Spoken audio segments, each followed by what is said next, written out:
We have made the offer to you guys before. Look, we will do a background check for you guys. It can be expensive.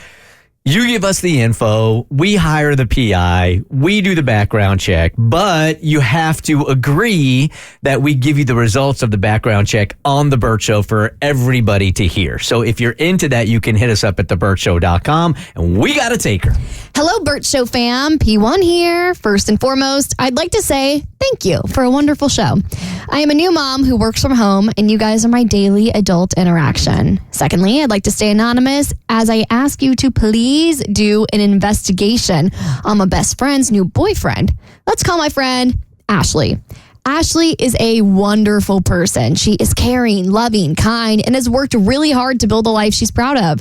She's been a single mom since divorcing her husband almost 10 years ago. She's been dating here and there, but nothing serious. She is, like Abby, on the dating apps, and it hasn't worked well for her at all. She's met some real POSs.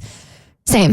Recently, Ashley met a guy who she fell head over heels for. They dated for months, but were never official because he had commitment issues.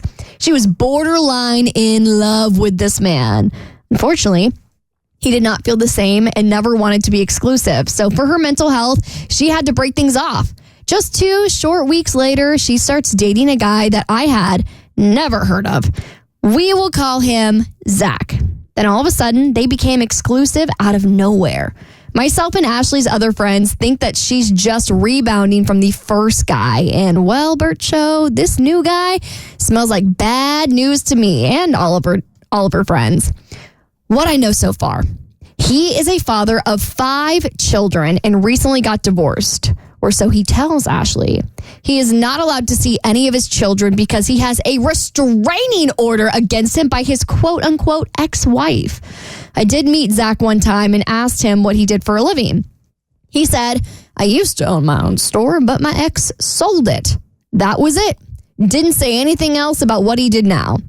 Ashley has her own home, own land, and lives by herself. I could see this guy taking advantage of her very easily. Ashley has also admitted that Zach has quote-unquote financial issues due to his ex-wife. I just don't know that he's being honest with how deep these financial issues are. I found some other things I didn't like after I scoped out his Facebook. It is bad, full of red flags. A lot of his posts are adult and super grotesque. Nothing a father of 5 should be posting on social media. It's really disgusting, to be honest. It also states that he's single. No posts about his children, ex-wife, nothing. I'm afraid Ashley is going to fall for this guy, rebounding from her first, and allow him to take full advantage. She's very giving, and I'm scared for her.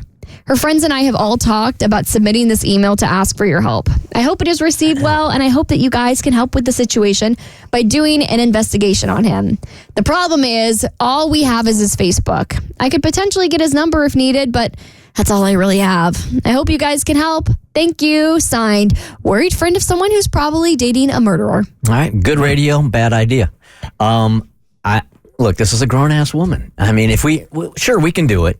And besides finding, that he is indeed a murderer, look, there's nothing you're going to be able to say. There's nothing you can be able to say. Your friend already knows all this. She's been on his Facebook. She knows exactly what he's all about. So now you present even more stuff. If she's in love, there's nothing you can say. Until you want to see it for yourself, you're not going to see it at all. That's exactly what I was going to say. She has more than enough information on this guy already to take to her friend. And if her friend doesn't see it from all of that was already mentioned, anything short of a murderer, I don't see her changing by finding out anything else new about him. Well, I happen to think it's both good radio and a good idea. Okay. Like, look, women, we got to look out for each other. And sometimes I think we need as much tangible proof as possible to be able to show your friends that the guy that you're dating could possibly be a murderer. Okay, so he might not be a murderer, but there's definitely some shady stuff going on and tons of red flags. And I think a lot of the stuff that you mentioned is very easy for somebody dating somebody else to brush off. But if you have something more tangible, like, I don't know, a felony background, I feel like that's a little bit more, somebody would be more willing to take that seriously with someone that they're potentially in love with. Even if he has a felony background, if she loves this guy and is so focused on it, she's going to say something to the effect that was the old him. He's not like that anymore. She's going to make a million excuses on why she should go out with this guy anyway.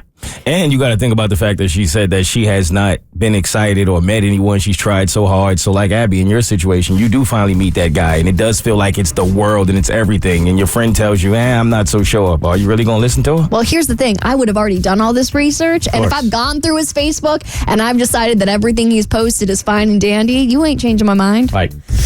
Yeah, I mean, this is meddling to the 10th degree, but I mean, I'm here for it. Because at least as a friend, you know you did everything you could to warn her, and so you have your own peace of mind. Sure, we'll do it. The Bert Show.